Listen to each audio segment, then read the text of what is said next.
So welcome back to Classic Working Vehicles. You may well wonder why I'm messing around with toy Unimogs rather than the full-size version, but there is a good reason, bear with me. So in the last instalment we got to the point where I'd finished rebuilding the cab, it's in primer, it's ready to have its top coat. And normally what I would do for a customer is just show them a colour swatch and get them to choose their colour they want for their particular Mog, whether to keep it in the original colour or go for something a bit different.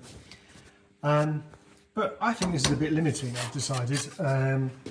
It gives you a sense of the colour, but you're constantly kind of moving it in and out of different lights. And it's just a flat area, it doesn't really give you a sense of how the vehicle's going to look. Another option is looking at old brochures and catalogues and choosing a colour for the Unimog that way. But what I thought I'd do instead is maybe restore some of these little corgi Unimogs that date from about 1970, restoring each one in a different colour to give both the customer a much better idea how the finished vehicle might look, and I also just thought it was a bit of fun, it was a bit of a nostalgia trip for me as well. I remember having one of these as a kid and it was probably actually pretty influential. Actually quite a good little model, working suspension, and actually look quite accurate. But anyway, these are my three-dimensional swatches. So over a period of about, I don't know, 3 or 4 weeks, I got on eBay and bought up lots of old Corgi 406s and then gradually dismantled them, took them apart, and then went about trying to restore them. Probably some of the quickest Unimog restorations I've ever done.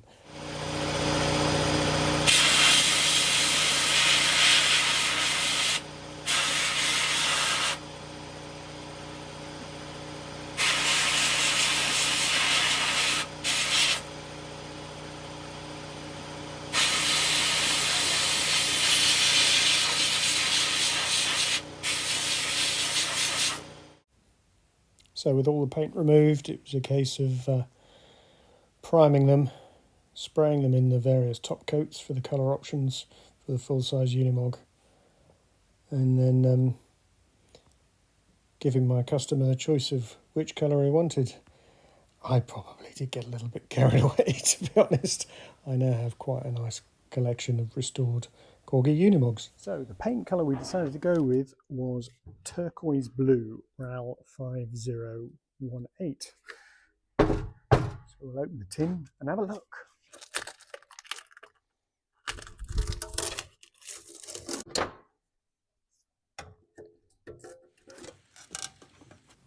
Wow, that's going to look amazing.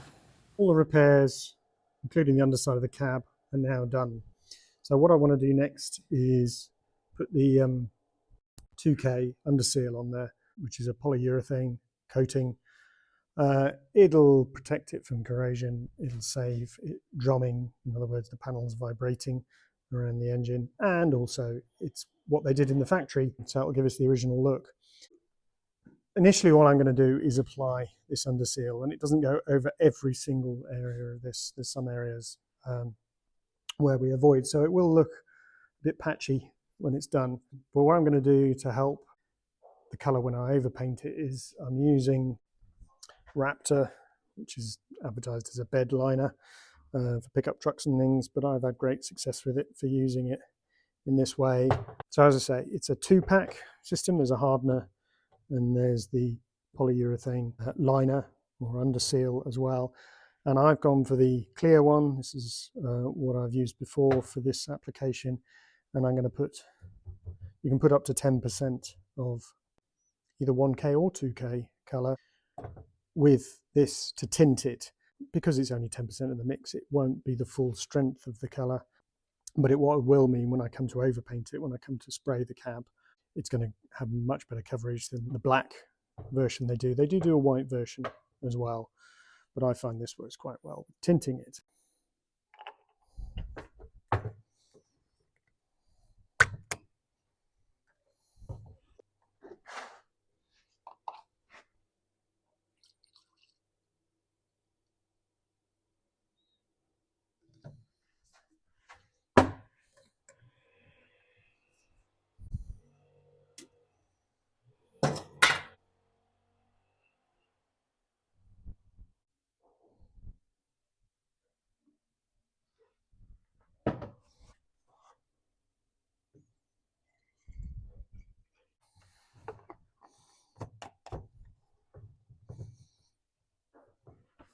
So 2 minutes of shaking.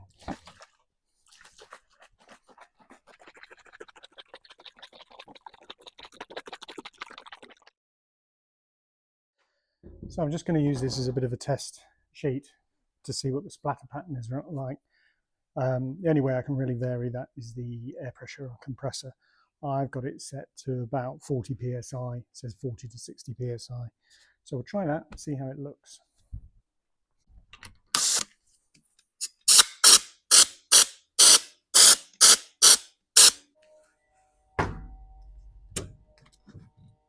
Might go a little bit lower.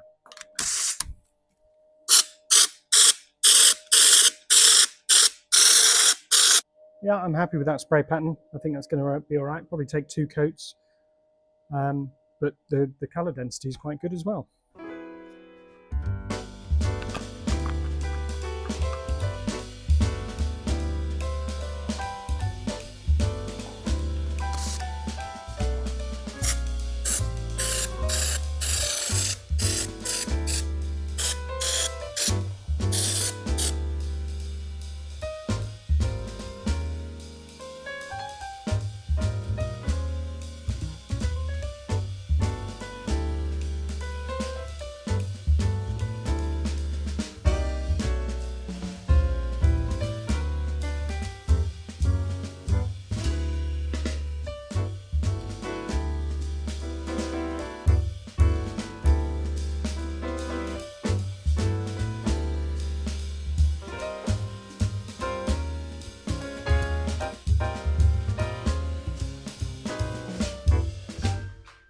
Well, I'm hoping this will be the last bit of welding I need to do.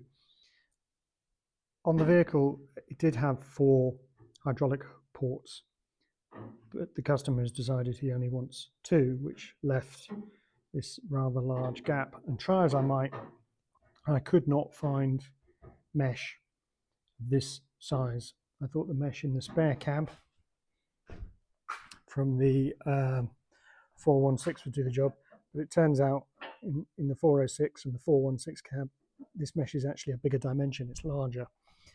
And I didn't have any of this spare, and I had a good look around online and have been unsuccessful.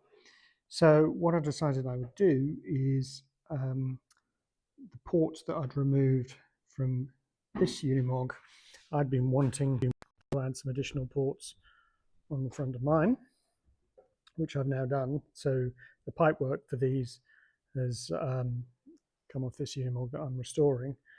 But to do that, I needed to cut open part of the grille to let them out in the same way that Mercedes did when they built them. And with some careful measuring and counting of how many uprights there needed to be, this left me with this piece, which I've trimmed slightly now. And what I'm going to do is see if I can weld that into there, something like that. So we then end up with just this smaller hole for the 2 hydraulic ports that this cab is going to end up with. This has been through my sandblaster cabinet just to take off the paint that was on it from my Unimog. So we'll have a go at least tack welding this in to begin with.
What I tend to use when I'm spraying the older ram cabs, 406, 421 type cabs, is one of these small gravity fed spray guns. It's really a touch-up gun.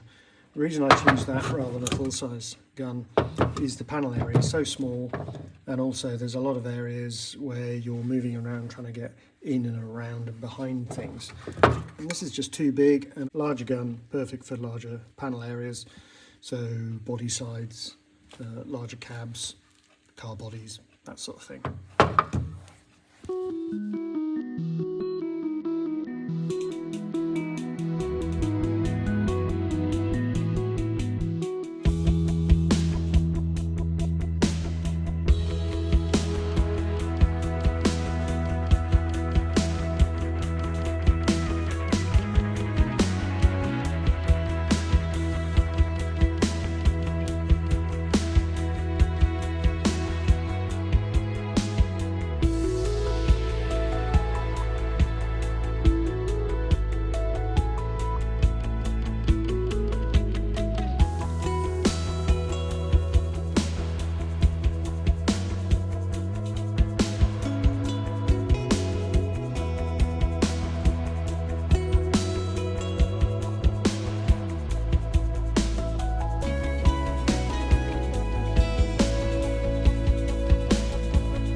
Well, thanks for watching. Hope you found it interesting, and I'll see you in the next one.